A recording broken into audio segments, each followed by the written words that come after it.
daughters in marriage and gave their own daughters to their sons and served their gods. Othniel. Downtown we let it go. Sunset high and I'm ready to go. Blood rush in the hazy glow. My head to the bones. Daughters in marriage and gave their own daughters to their sons and served their gods. Othniel.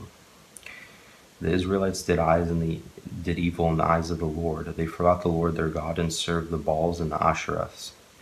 The anger of the Lord burned against Israel, so that he sold them into the hands of Cushan-Rishathaim, king of Aram Naharaim, to whom the Israelites were subject for 8 years. But when they cried out to the Lord, he raised up for them a deliverer, Othniel son of Kenaz, Caleb's younger brother, who saved them. The Spirit of the Lord came on him, so that he became Israel's judge, and went to war. The Lord gave Cushan-Rishathaim, king of Aram, into the hands of Othniel, who overpowered him. So the land had peace for 40 years, until Othniel son of Kenaz died. Ehud. Again the Israelites did evil in the eyes of the Lord, and because they did this evil, the Lord gave Eglon king of Moab power over Israel, getting the Ammonites and Amalekites to join him. Eglon came and attacked Israel, and they took possession of the city of palms. The Israelites were subject to Eglon king of Moab for 18 years. Again the Israelites cried out to the Lord, and he gave them a deliverer, Ehud, a left-handed man, the son of Gera, the Benjamite. The Israelites sent him with tribute to Eglon king of Moab. Now Ehud had made a double-edged sword about a cubit long, which he strapped to his right thigh under his clothing. He presented the tribute to Eglon king of Moab, who was a very fat man. After Ehud had presented the tribute, he sent on their way those who had carried it. But on reaching the stone images near Gilgal, he himself went back to Eglon and said, "Your Majesty, I have a secret message for you." The king said to his attendants, "Leave us," and they all left. Ehud then approached him while he was sitting alone in the upper room of his palace and said, "I have a message from God for you." As the king rose from his seat, Ehud reached with his left hand, drew the sword from his right thigh, and plunged it into the king's belly. Even the handle sank in after the blade, and his bowels discharged. Ehud did not pull the sword out, and the fat closed in over it. Then Ehud went out to the porch. He shut the doors of the upper room behind him and locked them. After he had gone, the servants came and found the doors of the upper room locked. They said, "He must be revealing himself in the inner room of the palace." They waited to the point of embarrassment, but when he did not open the doors of the room, they took a key and unlocked them. There they saw their lord fallen to the floor, dead. While they waited, Ehud got away. He passed by the stone images and escaped to Sirah. When he arrived there, he blew a trumpet in the hill country of Ephraim, and the Israelites went down with him from the hills, with him leading them. "Follow me," he ordered, "for the Lord has given Moab, your enemy, into your hands." So they followed him down and took possession of the fords of the Jordan that led to Moab. They allowed no one to cross over. At that time they struck down about 10,000 Moabites, all vigorous and strong. Not one escaped. That day Moab was made subject to Israel, and the land had peace for 80 years. Shamgar. After Ehud came Shamgar son of Anath, who struck down 600 Philistines with an ox goad. He too saved Israel. Deborah. Again, the Israelites did evil in the eyes of the Lord now that Ehud was dead, so that the Lord sold him into the hands of Jabin, king of Canaan, who reigned in Hazor Sisera.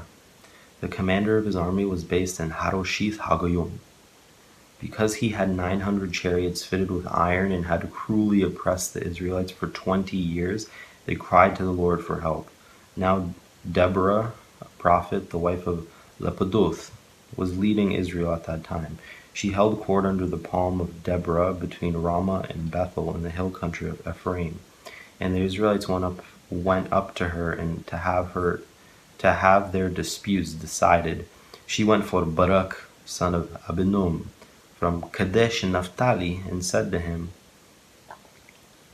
"The Lord, the God of Israel, commands you, Go take with you 10,000 men of Naphtali and Zebulun, and lead them up to Mount Tabor.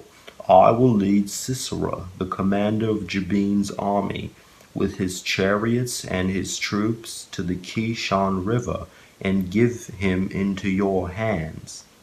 Barak said to her, If you go with me, I will go, but if you don't go with me, I won't go.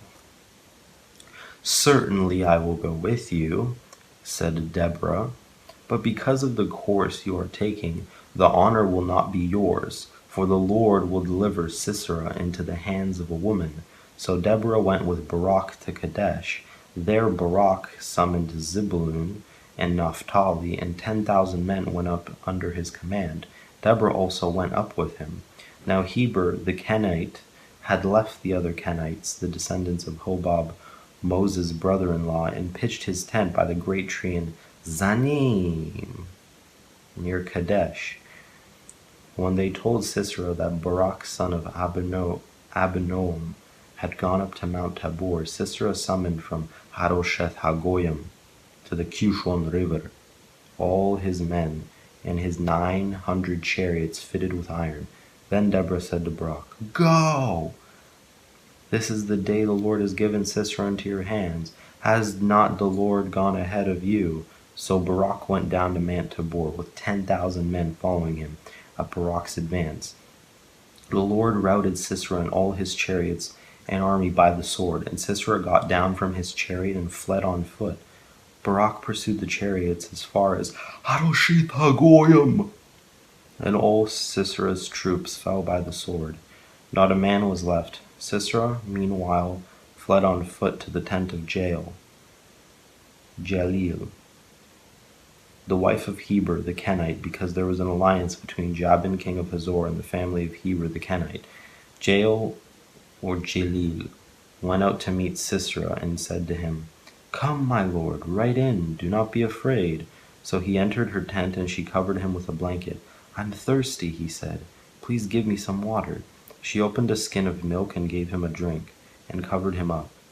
Stand in the doorway of the tent, he told her. If someone comes by and asks you, Is anyone in there? Say, No. But Jalil, Heber's wife, picked up a tent peg and a hammer, and went quietly to him while he lay fast asleep, exhausted. She drove the peg through his temple into the ground, and he died. Just then Barak came by in pursuit of Sisera, and Jalil went out to meet him.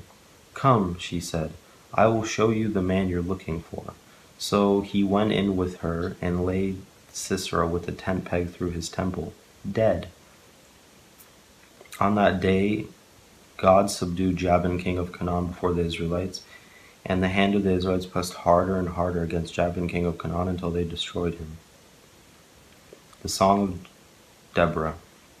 On that day Deborah and Barak son of Abinoam sang this song. When the princes in Israel take the lead, when the people willingly offer themselves, praise the Lord. Hear this, you kings. Listen, you rulers. I, even I, will sing to the Lord. I will praise the Lord, the God of Israel, in song. When you, Lord, went out from Seir, when you marched from the land of Edom, the earth shook, the heavens poured, the clouds poured down water. The mountains quaked before the Lord, the one of Sinai, before the Lord, the God of Israel, in the days of Shamgar son of Anath. In the days of Jalil, the highways were abandoned, travelers took to winding paths. Villagers in Israel would not fight. They held back until I, Deborah, arose. Until I arose, a mother in Israel. God chose new leaders. When war came to the city gates, but not a shield or spear was seen, among 40,000 in Israel. My heart is with Israel's princes, with the willing volunteers among the people. Praise the Lord! You who ride on white donkeys, sitting on your saddle blankets, and you who walk along the road, consider the voice of the singers at the watering places. They recite the victories of the Lord, the victories of his villagers in Israel. Then the people of the Lord went down to the city gates. Wake up, Deborah! Wake up, break out in song. Arise, Barak! Take captive your captives, son of Anabanon. The remnant of the nobles came down. The people of the Lord came down to me against the mighty. Some came in Ephraim, whose roots were in Amalek. Benjamin was with you, was with the people who followed you. From Machir, captains came down. From Zebulun, those who bear a commander's staff. The princes of Issachar with Deborah. Yes, Issachar was with Barak. Sent under his command